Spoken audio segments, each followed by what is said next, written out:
हे मोठे 2 बटाटे आपण सोलून घेतो आहोत।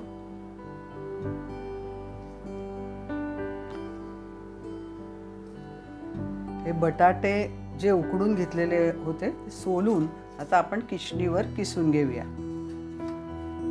हा बटाटा आपण किसून घेतलाय। तर ह्याच्यामध्ये एक पाव चमचा जिरे पावडर घेतली आहे। जिरं भाजून आपण जे मिक्सरला लावून पावडर करतो तशी पावडर पाव चमचा आपण घालायची।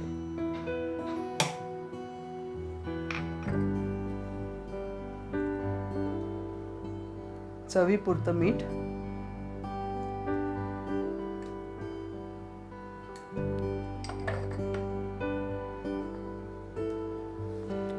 हा जवळजवळ 1.25 वाटी मैदा आहे।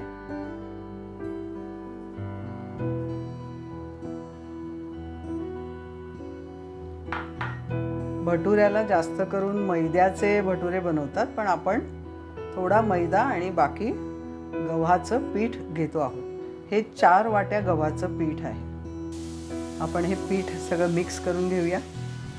जो किसलेला बटाटा, मैदा, मीठ, जिरे पावडर हे सगळं आपण आधी मिक्स करूया, कारण ह्याला पाणी भिजवायला कमी लागणार आहे बटाटा आपण घातल्यामुळे।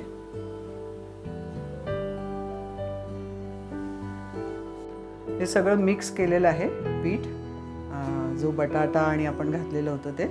आता थोडं थोडं पाणी घालून आपण हे मळून घेऊया।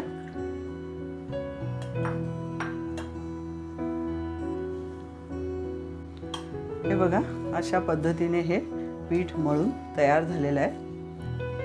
आणि हे जास्त वेळ ठेवायचं नाही, सुमारे 5-1 मिनिटं ठेवायचं आहे। त्याला थोडंसं आपण तेल लावणार आहोत।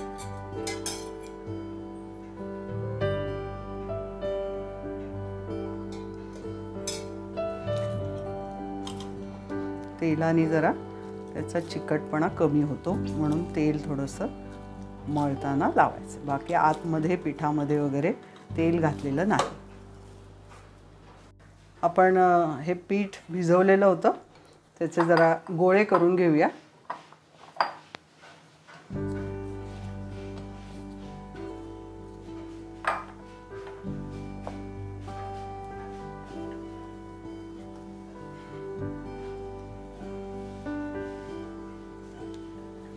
पुरीपेक्षा भटुरा थोडासा मोठा साइज आपण करतो आणि थोडा जाडसरही असतो तो। आणि हा तेलावरच आपण लाटणार आहोत।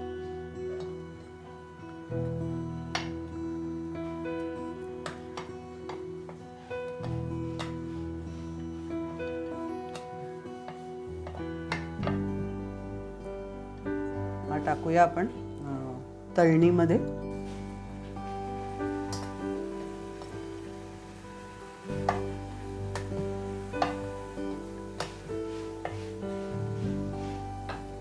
भटुरा छान फुलला आहे।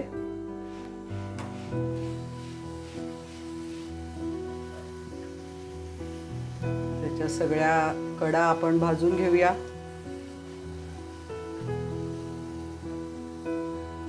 मैदा असल्यामुळे एकदम कमी तळून जर आपण भटुरा खाल्ला तर आपल्या पोटाला त्रास होऊ शकतो। सो पुरी असो किंवा कुठलाही मैद्याचा पदार्थ असो, तो चांगला तळून घेतला किंवा भाजून घेतला तर जास्त चांगला।